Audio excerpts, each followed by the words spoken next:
Bismillahirrahmanirrahim. Assalamualaikum warahmatullahi wabarakatuh. Alhamdulillahi rabbil alamin. Nahmaduhu wa nasta'inuhu wa nastaghfiruh. Wa na'udzu billahi min shururi anfusina wa min sayyiati a'malina.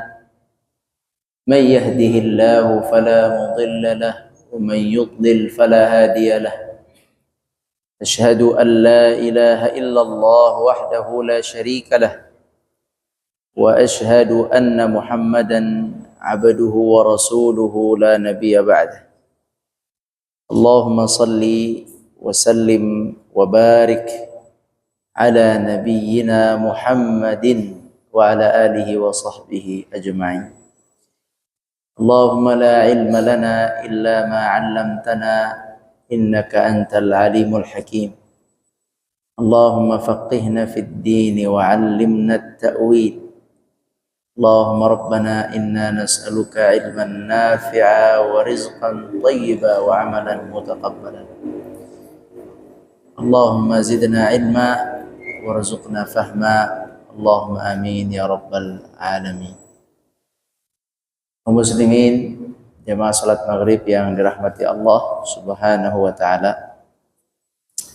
Yang pertama kita memanjatkan rasa syukur kita kepada Allah dengan mengucapkan Alhamdulillahi Rabbil Alamin. Yang kedua kita bersalawat kepada Nabi kita, Nabi besar Muhammad sallallahu alaihi wasallam. Selanjutnya kaum muslimin, kita telah menyelesaikan pembahasan mengenai adab makmum ya, adab makmum. Apa saja yang perlu dilakukan oleh seorang makmum. Sekarang kita memasuki judul baru, yaitu sujud sahwi. Mungkin ada sebagian kita yang sudah paham bagaimana tata cara sujud sahwi. Bagi yang sudah paham, ini adalah di lembaran ini kita akan baca pendalilan dari sujud sahwi dan kisah-kisah dari sujud sahwi. Bagi yang belum belajar sujud sahwi, mudah-mudahan dengan pelajaran sore hari ini Allah berikan pemahaman yang mantap insyaallah. Amin ya rabbal alamin. Baik, mari kita baca makalah kita, sujud sahwi. Allah subhanahu wa ta'ala berkehendak menjadikan Nabi Muhammad sallallahu alaihi wasallam lupa saat melaksanakan salat. Hal ini semata-mata karena Allah ingin mengajarkan kepada hambanya bagaimana jalan keluar saat kita umat Nabi Muhammad lupa di dalam salat. Jadi syariat sujud sahwi ini muncul itu awalnya karena Nabi SAW lupa dalam melaksanakan salat. Ya, lupanya ada beberapa bentuk lupa beliau ketika beliau salat berjamaah. Ini yang sampai kepada kita ini lupa beliau saat menjadi imam. Ini yang sampai kepada kita. Semua adalah qadarullah. Kalau kita lihat di sini hadis-hadis yang menjelaskan tentang lupanya Rasulullah dalam sholat, ini paling tidak ada empat bentuk lupanya Nabi SAW. Lupa yang pertama, Nabi pernah sholat zuhur atau asar, karena yang menceritakan ragu zuhur atau asar, ya, yang menceritakan ragu waktu itu zuhur atau asar. Berapa rakaat? 2. Seharusnya kan 4. Nabi sholat zuhur 2 rakaat. Ini dahsyat ini. Ini lupanya ini dahsyat. 4 menjadi 2. Dan ini kejadian ini beliau itu sedang marah ketika menjadi imam. Waktu itu beliau, kondisi emosional beliau sedang marah. Tidak disebutkan kenapa marah beliau itu. Berarti qadarullah, ya, qadarullah, psikologi imam itu mempengaruhi keingatan imam itu sendiri. Terkadang lupa itu terkadang karena kondisi imamnya lagi tidak stabil, ya. Lagi tidak stabil, lagi ngantuk, imamnya kecapean, ya kan? Banyak pikiran. Terlalu apa? Lupanya sering. Ya, kalau lupanya sering ya ada juga ya. Kalau lupanya sering dievaluasi. Kalau lupanya sering dievaluasi. Kenapa? Ada masalah apa? Bisa juga psikologinya imamnya itu grogi. Bisa juga grogi menyebabkan lupa. Jadi sebenarnya lupa di dalam memimpin sholat itu sesuatu yang wajar, karena Nabi pernah lupa sampai 4 kejadian. Wajar, tetapi jangan dibiarkan terus menerus. Jika memang perlu dievaluasi. Nah, di sini yang pertama, Nabi sholat zuhur dan atau asar berapa rakaat? 2. Dalam riwayat yang selanjutnya, pernah juga Nabi itu sholat asar 3 rakaat. Kalau ini jelas sholatnya asar, tidak ragu yang menyampaikan ceritanya. Ini beliau mengatakan sholat asar memang 3 rakaat, ketinggalan 1. Yang ketiga, Nabi pernah juga lupa dalam sholat zuhur. Menjadi berapa rakaat? 5 rakaat. Bertambah 1. Kemudian pernah juga Nabi salat zuhur. Salat zuhur beliau lupa membaca tasyahud awal. Ini 4 kejadian lupanya Nabi SAW di dalam salat. Dan dalam semua salat ini sahabat radhiyallahu anhum tidak berani menegur Nabi SAW. Mereka ikut saja, tidak berani apa? Tidak berani menegur. Subhanallah, tidak menegur. Kenapa gak berani menegur?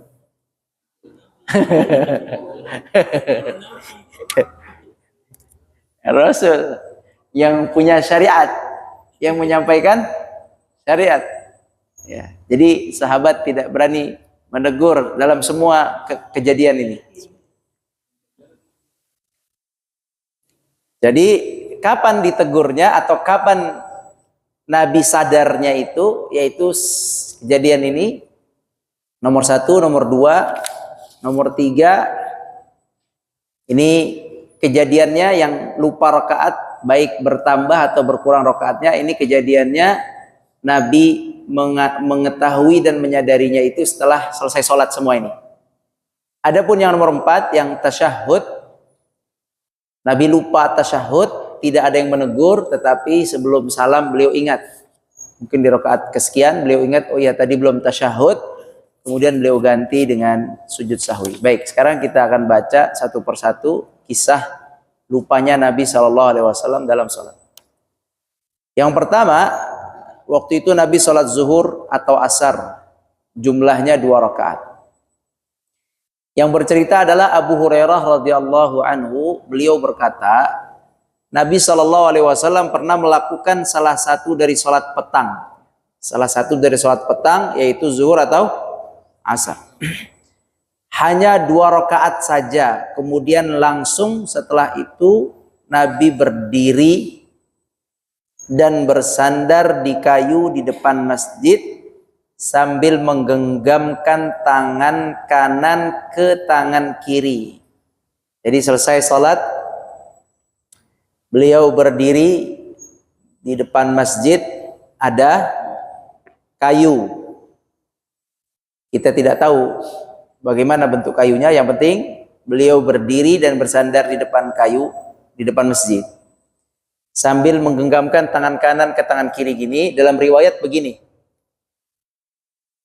atau begini, sama aja nih, ada dua penjelasan.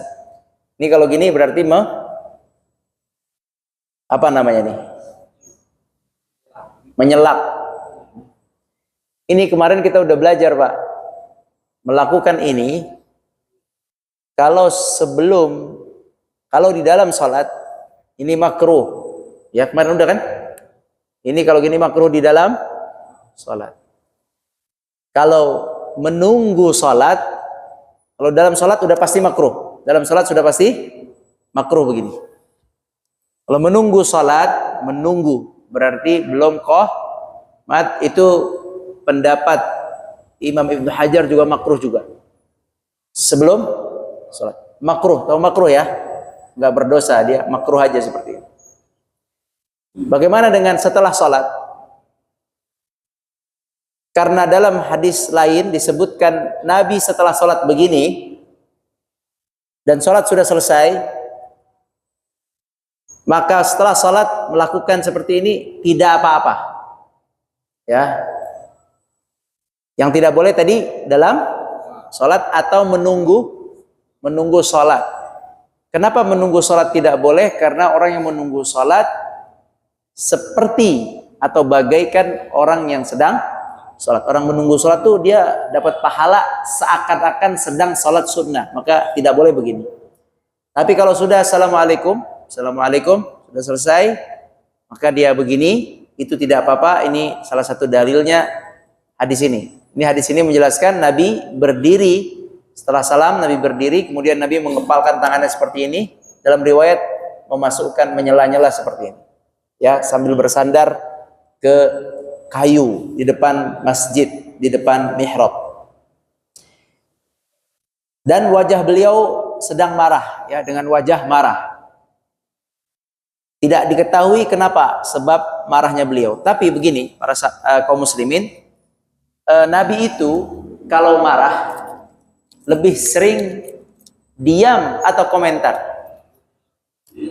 Diam. Kalau kita marah lebih sering kagak puas pokoknya. Kalau kagak bersuara nggak puas.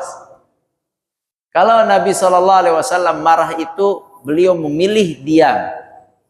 Ini adalah kunci untuk ketentraman persaudaraan dan rumah tangga.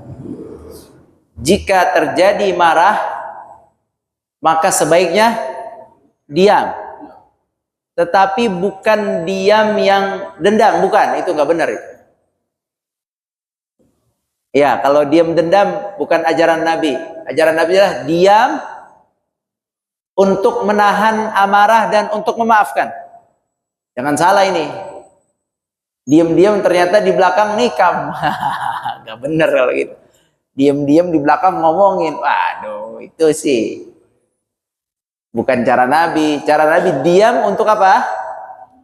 Menahan amarah. Ujungnya targetnya adalah memaafkan. Itu diam, saya tahan. Kalau enggak ntar panas nih, pecah nih. Saya tahan, udahlah, biarinlah dia Pak. Saya tahan. Kemudian setelah itu niat saya adalah ingin memaafkan. Nah itu cara Nabi SAW. Sehingga di dalam hadis ini nih tidak diketahui Nabi ini marahnya sebab apa. Kemudian para sahabat pun dengan cepat keluar masjid. Nah, sahabat yang dekat dengan pintu, mereka dengan cepat keluar masjid sambil mengumumkan dengan suara yang bahagia, ya, ini mereka sangat bahagia, langsung ngumumin. Kata mereka, sholat sudah disingkat, udah diqasar. Bahasa Arabnya udah diqasar. Tadinya berapa? 4. Kan Nabi kan pembawa syariat, ya enggak? Tiba-tiba jadi 2 kan? Sahabat yang di belakang nggak konfirmasi lagi, udah pokoknya jadi 2 aja. Dia seneng ya kan, langsung mereka kabarkan dengan gembira ke belakang, pengumuman sholat zuhur sudah disingkat, sudah diqasar. Walaupun bukan musafir, sholatnya jadi 2 rakaat, sholatnya sudah disingkat. Wah, ramai nih di belakang masjid. Sementara di dalam masjid itu, di saf depan ada siapa? Abu Bakar dan Umar radhiyallahu anhu, tetapi keduanya segan, benar-benar menahan. Abu Bakar dengan Umar menahan, tidak bertanya kepada Nabi SAW, segan, karena melihat kondisi Nabi sedang marah. Beda kelas lah, yang kelas Abu Bakar Umar tenang juga nih ngadepinnya, sedangkan kelas yang di belakang udah cepet-cepet aja, udah seneng aja, ya alhamdulillah sholat jadi 2 rakaat, senang, jadi enak juga tuh. Sholat zuhur 2, asar 2, subuh 2, enak itu. Itu bisa ramai masjid kalau sholatnya 2 rakaat ya kan. Nah, tapi kan enggak, sabar 4 rakaat. Kemudian Umar dan Abu Bakar tidak bertanya, diam saja.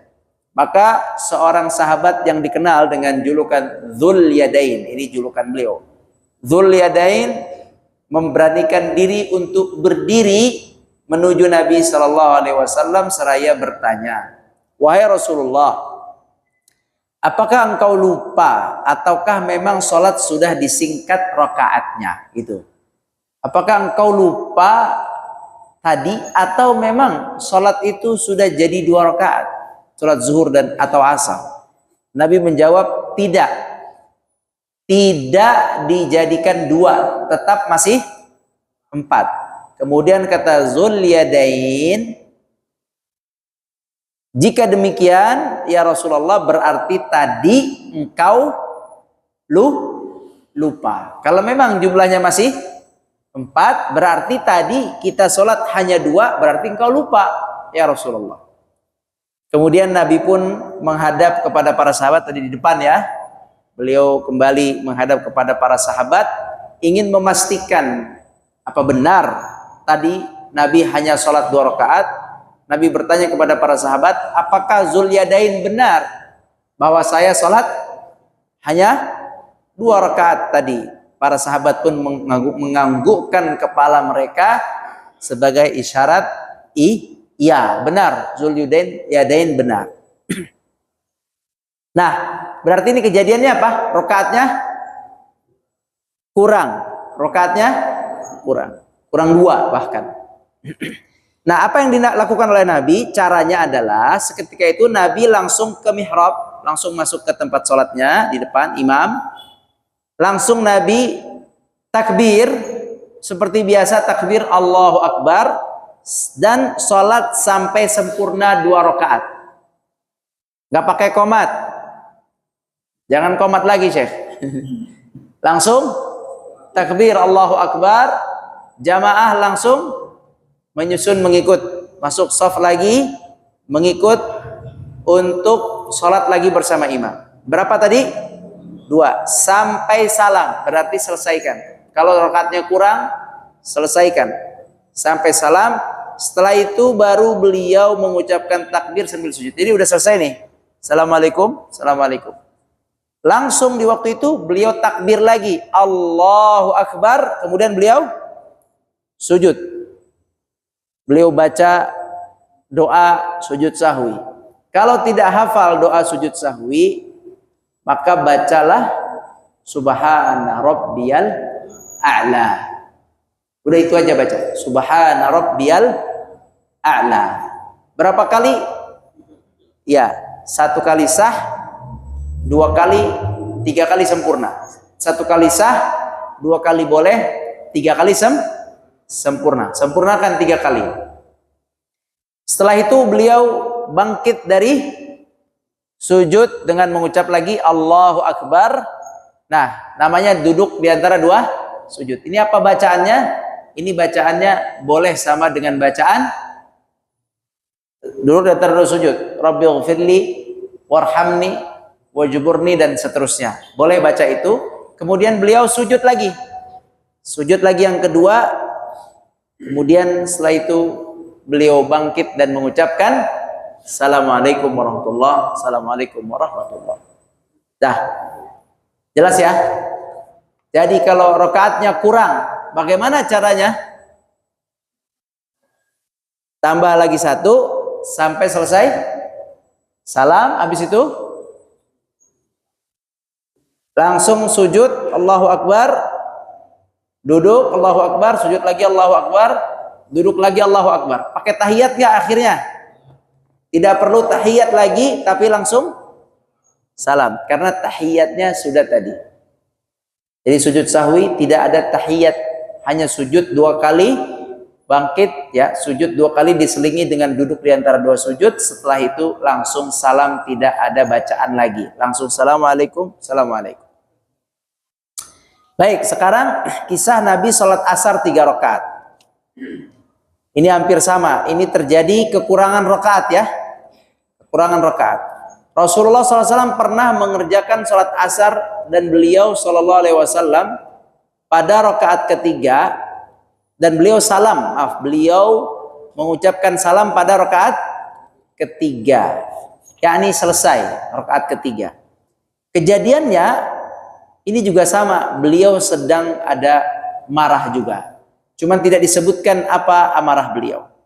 Setelah beliau salam di rakaat ketiga, beliau masuk ke rumah beliau dengan marah. Rumahnya kan kiri ya, belok kiri. Ini mihrab, tinggal masuk ke rumah Aisyah radhiyallahu anha. Beliau masuk ke rumah dengan wajah yang marah juga.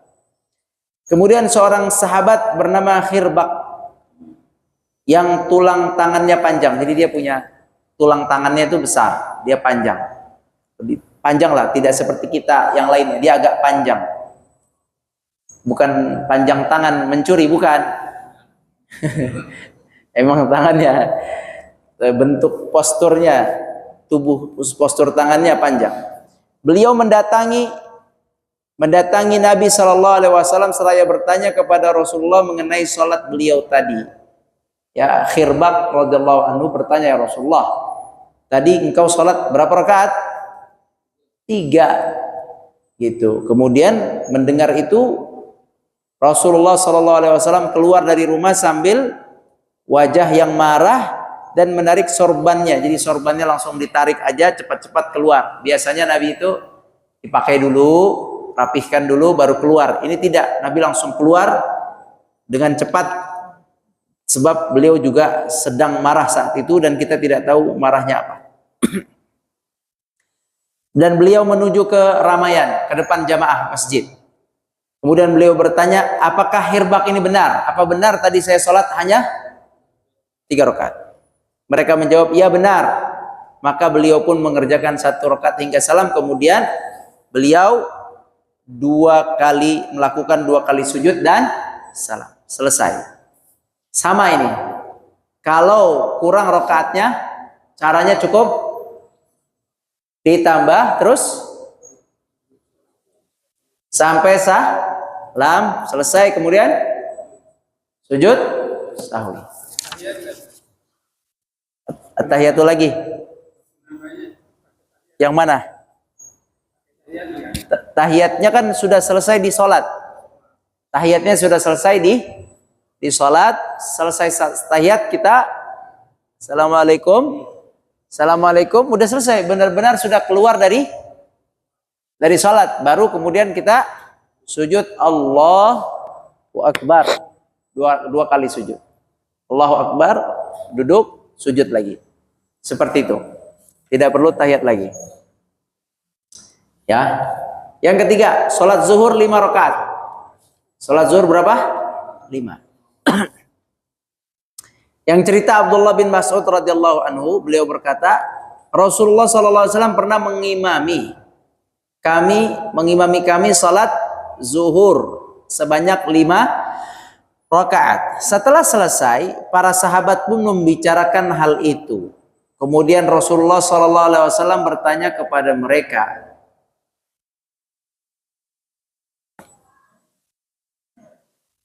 bukan salah ini. Kemudian mereka bertanya kepada Rasulullah, wahai Rasulullah, apakah rakaat salat sudah ditambah?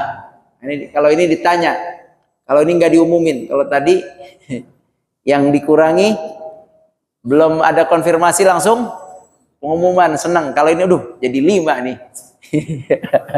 Ini berat kalau ini. Jadi ini nggak ada yang langsung ngumumin keluar ini. Ini konfirmasi dulu kepada Nabi. Wahai Rasulullah, apakah salat itu sudah ditambah rakaatnya? Ya. Kata Nabi tidak. Dalam hadis yang lain, kisahnya hampir sama. Kata Nabi gini, jika Allah mensyariatkan sesuatu, saya akan sampaikan kepada kalian, tidak akan saya sembunyikan, gitu. Dalam hadis yang lain. Ya, jika ada syariat sesuatu, misalnya sholat jumlah rakaatnya bertambah atau berkurang, saya akan sampaikan kepada kalian, gak akan saya sembunyikan. Karena ini belum saya sampaikan kepada kalian, memang tidak ada. Karena tidak ada, ya saya nggak sampaikan kepada kalian. Jadi tetap rakaatnya tetap 4, nggak ada yang baru. Tidak ada, kata Nabi, tidak ada, masih 4. Nah, kemudian kata sahabat, kalau memang masih 4, berarti engkau telah lupa. Tadi engkau mengerjakan 5 rakaat. Apa yang dilakukan? Maka beliau pun segera bersujud 2 kali, kemudian salam. Setelah itu beliau berkata atau bersabda, aku adalah manusia, aku lupa sebagaimana kalian lupa. Nah, aku manusia, aku lupa sebagaimana kalian lupa. Nah, ini kalau rakaatnya berjumlah 5 lebih, sholat subuh lebih, sholat apa lagi, maghrib lebih, bahkan Nabi sholat zuhur lebih, masya Allah. Kita seringnya sholat zuhur kurang, ini malah lah. Malah, jangankan sholat zuhur, sholat tahajud 2 rakaat kurang jadi 1 ya. Ini Nabi sholat zuhur jadi 5, masya Allah, serius, jadi 5 ini. Nah, kalau berlebih, caranya gampang aja, tidak perlu ditambah, tidak perlu dikurang, udah biarin aja lebih, cukup langsung sujud 2 kali sujud, selesai. Nah, untuk yang keempat adalah tertinggal tasyahud awal pada salat zuhur. Jadi ini bukan masalah rakaat lagi, ini hanya bagian dari rukun, salah satu rukun. Dan rukunnya saat itu adalah tasyahud. Dan ini yang paling sering memang, yang paling sering adalah tertinggal tasyahud. Ini kalau terjadi ya kita itu mungkin sering hadir ini tasyahud ini. Yang ingin Anda sampaikan pada jamaah, kalau terjadi imam itu lupa tasyahud, maka tolong tenang aja dulu. Jangan terlalu heboh. Yang shaf depan, jika sudah mengucapkan subhanallah, yang belakang nggak usah ikut-ikutan dulu. Yang depan aja. Sampai yang depan tidak terdengar, baru yang belakang boleh nyaut. Kalau enggak biar aja dulu. Shaf pertama, shaf kedua. Terus kalau imam bersikeras tidak mau turun, ya nih misalnya imam nggak mau turun dan imam yang nggak mau turun itu hak dia, nggak apa-apa, itu hak dia, hak dia. Yang penting dia tahu caranya bagaimana menyelesaikannya. Kalau dia nggak turun ya, dia harus tahu penyelesaiannya. Misalnya dia nggak mau turun karena udah tegak berdiri, udah juga pegang. Kadang jamaah itu Pak, bilang subhanallahnya telat juga Pak. Karena jamaah juga ragu juga, belum siap. Nunggu satu orang bersuara, keluar, yang lain. Nah, jadi terkadang juga jamaah itu ragu. Ya ini nunggu. Ada yang berani, pelan. Subhanallah. Langsung yang lain, subhanallah semua. Yang mulai pertama itu yang berani itu, cuman terkadang pelan, diserang. Iya, imam udah berdiri. Nah, ketika imam di sini perlunya memang berat Bu, Pak, berat. Ketika di sini imam gemeter bisa tuh, ya. Waduh apaan nih? Nah, ketika itu imam mau bertahan berdiri, kita tidak boleh maksa. Maka semua berdiri. Ya, jangan rusuh. Kalau imam berdiri jangan rusuh. Kalau imam duduk nggak ada masalah kan? Kalau misalnya imam tadi subhanallah langsung duduk itu nggak masalah. Tapi kalau imam berdiri dan bertahan berdiri, maka kita sebagai makmum ikutin, jangan maksa. Jangan tahiyat sendiri. Nggak jelas itu. Tahiyat sendiri itu nggak jelas, terlalu pinter itu, ya nggak boleh. Berdiri.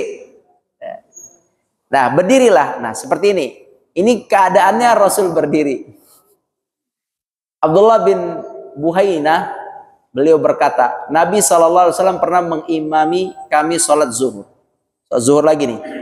Lalu beliau SAW langsung berdiri pada rakaat kedua dan tidak duduk tasyahud. Saat beliau tahiyat akhir, para sahabat menunggu beliau mengucapkan salam. Ini ada yang tertinggal, rukun yang tertinggal atau kewajiban yang tertinggal dalam sholat. Ada yang tertinggal.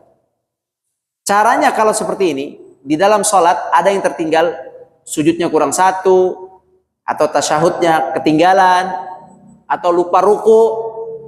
Udah lupa ruku lah pokoknya, langsung sujud, lupa i'tidal, pokoknya lupa di dalam sholat ada yang ketinggalan. Maka caranya seperti ini, ya. Sholat dulu sampai selesai, sampai tahiyat. Sampai apa? Tahiyat. Jangan lupa nih, ini agak susah nih. Kalau ini agak susah. Tahiyat kan kita biasa baca fil alamina innaka hamidum majid. Kadang doa Allahumma inni ala dzikrika wa syukrika wa husni ibadatik. Doa-doa yang kita baca, terkadang kita lupa tuh. Harusnya kita sujud sahwi sebelum salam harusnya. Ya, kalau lupa tasyahud awal, lupa sujud, lupa apa lagi? Lupa Al-Fatihah, pokoknya lupa yang rukun-rukun satu ini, pecahan-pecahan ini, harusnya ketika fil alamina innaka hamidum majid langsung sujud Allahu Akbar. Jangan salam, tapi sujud sahwi sebelum salam. Sujudnya di dalam salat, bukan di luar salat. Untuk apa? Untuk menyempurnakan rukun yang tertinggal. Itu maksudnya. Untuk menyempurnakan rukun yang tertinggal tadi, seperti tasyahud awal ini. Jadi dilakukan sebelum salam. Seperti gini dilakukan oleh Nabi. Beliau tasyahud awal lupa, kemudian di tengah-tengah ini kelihatannya kalau lihat dari hadis ini beliau mengingat. Nah, ketika beliau tahiyat itu lama sekali nggak salam-salam. Sahabat nunggu kok nggak salam-salam. Tiba-tiba beliau sujud, Allahu Akbar, sujud. Kemudian beliau bangun, duduk, kemudian sujud lagi, kemudian bangun lagi, kemudian langsung salam. Tahiyatnya sudah. Kapan tahiyatnya? Tadi sebelum sujud Nah, ini adalah cara sujud sahwi ketika ada yang tertinggal rukunnya. Terkadang kita lupa juga. Di otak kita udah pengen sujud sahwi nih. Tadi tahiyat awal ketinggalan, pengen sujud sahwi. Bablas lagi, Syekh. Karena nggak biasa. Udah fil alamina innaka hamidum majid. Udah pengen sujud sahwi, tapi lupa lagi, setan gangguin lagi, akhirnya Assalamualaikum warahmatullah. Assalamualaikum warahmatullah.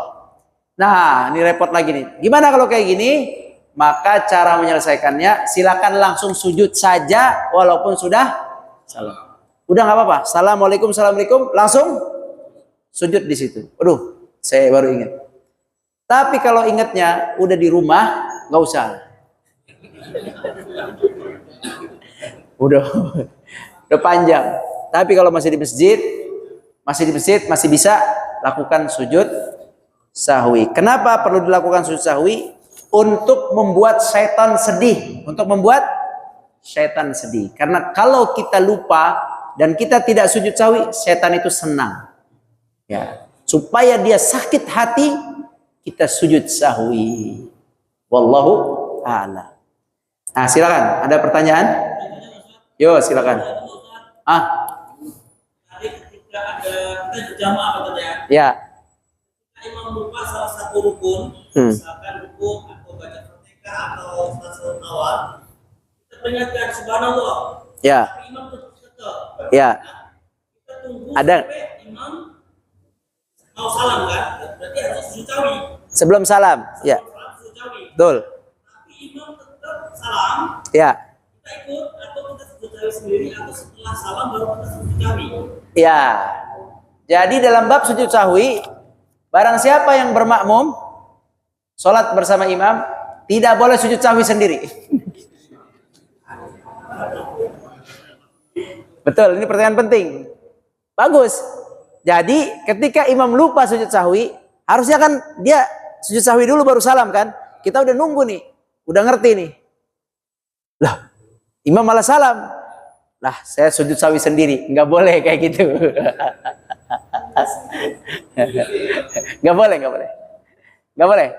Pokoknya sujud sahwinya kita ikut imam. Karena kita sholat dipimpin imam. Semuanya imam tanggung jawab. Jadi gimana? Sudah imam tanggung jawab. Kalau mau ingetin imam. Udah selesai nih. Mam, sujud sahwi mam. Gitu kan. Oh iya lupa. Ya udah imam juga. Ini pentingnya imam. Harus percaya dirinya itu harus kuat. Kalau nggak gemeteran saya. Susah sih, nggak gampang jadi imam tuh truk gitu, aduh lupa gitu. Baik, Allahu a'lam. Marah ya, begini bukan begini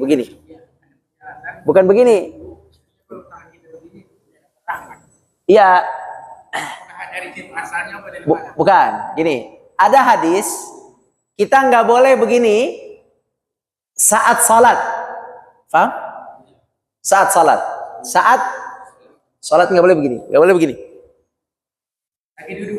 Iya, entar dulu. Terus ulama mengatakan bukan hanya saat salat, tapi bahkan menunggu salat pun nggak boleh. Menunggu